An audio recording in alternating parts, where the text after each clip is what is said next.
மகளாக வந்தாய்.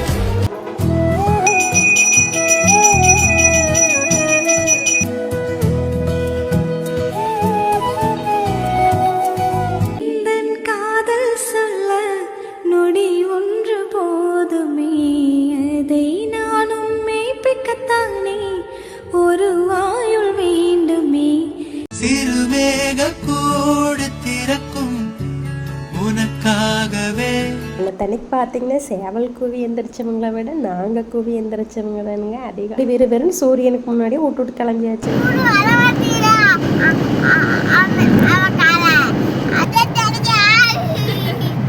தலையா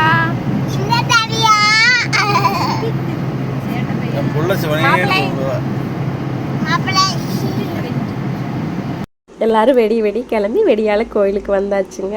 காலையிலே பௌர்ணமி பூஜைங்க, அபிஷேகங்கள் எல்லாம் நடந்துட்டு இருக்குங்க. எங்களுடைய குலதெய்வம் பார்த்தீங்கன்னா பெருந்துறையில் இருக்கிற செல்லாண்டியம்மன். கோயில் வேலை நடக்கிறங்காட்டி சின்ன ரூமில் வச்சு வழிபட்டு இருக்கிறாங்க. பெண் குழந்தைன்னு பிறந்த குலதெய்வ கோயிலில் தான் பேர் வைக்கணும், ப்ளஸ் குலதெய்வ பேர் தான் வைக்கணுங்கிறத முன்னாடியே வேண்டிட்டாங்க.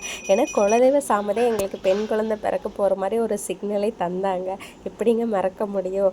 ஆனால் ஃபஸ்ட்டு விநாயகர் கோயிலில் கும்பிடணும் அப்படிங்கிற மாதிரி தான் சொன்னாங்க. பார்த்தா இந்த கோயிலுக்குள்ளேயே விநாயகரும் இருக்கிறாரு, அதனால் கும்பிட்டுக்கலாம், ஒன்றும் பிரச்சனை இல்லைன்னு சொன்னங்காட்டி சரின்ட்டு எல்லாம் ரெடி ஆகிடுச்சுங்க சாமி கும்பிட்றதுக்கு. எல்லோரும் சொல்லுவாங்க ரெண்டாவது குழந்தை வந்தால் முதல் குழந்தை ஏங்கி போயிடும் அப்படின்னு சொல்லிட்டு. ஆனால் பார்த்தீங்கன்னா இங்கே ரெண்டாவது குழந்தை தாங்க ஏங்கி போயிட மாட்டேது. ஏன்னா நிகழன் ஸ்பெஷல், அவன் ஏங்கி இருக்கக்கூடாது அப்படிங்கிறதுக்காகவே ரொம்ப கேர் எடுத்து தாங்கி பார்த்துக்குவாங்க. அங்கெல்லாம் எப்படிங்கிறத மறக்காமல் சொல்லுங்கள். காலையில் நேரமே போனதுனால சிறப்பாக பூஜை நடந்ததுங்க சாமி கும்பிட்டதுக்கு பிறகு. அதுக்கப்புறம் இது எங்களுக்கு டிஃப்ரெண்ட்டாக இருந்தது, ரொம்ப ஹாப்பியாக இருந்ததுங்க. தட்டில் பச்சரிசி கொட்டி அதுக்கப்புறம் மஞ்சள் கொம்பை கையில் கொடுத்து 3 டைம் அம்மாவும் அப்பாவும் குழந்தையுடைய பேர் அதில் எழுதுனுங்க. நிகழனும் ஸ்பெஷல் அண்ணன் இல்லையா, அடுத்த அப்பா இல்லையா, அழகாக எழுதினாருங்க. எதிர்பாராததை எதிர்பாருங்கள் அப்படிங்கிற மாதிரி தாங்க அந்த சர்ப்ரைஸ் ஹாப்பியாக இருந்துச்சு. அப்போ தான் ஃபஸ்ட்டு தங்க மோதிரத்தால் தேனில் தொட்டு காதில் 3 டைம் பேர் சொல்லணுங்க. அதுக்கப்புறம் மற்றவங்க 2 பேரும் சேர்ந்து சொன்னது, அண்ணன் சொன்னது, அமத்தா சொன்னது, கார்த்திக் குட்டி சொன்னது எல்லாமே ஸ்பெஷல் சூப்பராக இருந்துச்சுங்க. எங்கள் வீட்டு குல தெய்வத்தோட பேர் சென்யா.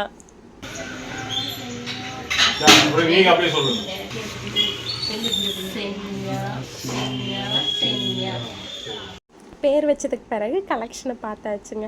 இதில் எங்கள் வீட்டு பெரிய மனுஷி கொடுத்ததாங்க எப்படி சொல்கிறதுன்னு தெரியல, ஒரு மாதிரி இருந்துச்சுங்க. பேர் வச்சதுக்கு பிறகு எல்லோரும் ஃபேமிலியாக கோயிலை சுற்றி வர சொன்னாங்க. அழகாக கோயிலை சிறப்பாக சுற்றி வந்தாச்சுங்க.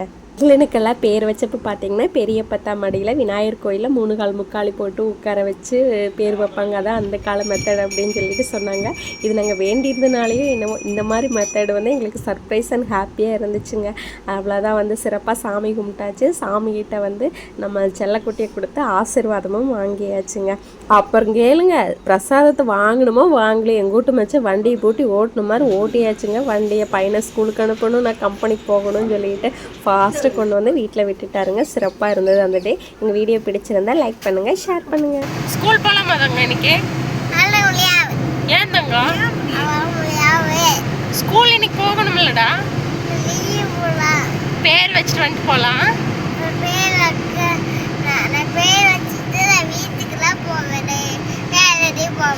அப்புறம் ஸ்கூலுக்கு யார் போகிறது உனக்கு பொதுவா? அப்பா. அப்புறம் மிஸ் உன்னை கேட்டாங்கன்னா சரி மிஸ் கிட்ட சொல்லிருக்க மேல நான் மிஸ் கூட படிச்சு அப்புறம் மிஸ் கூட படிக்க போயிருவாருடா நீங்களே.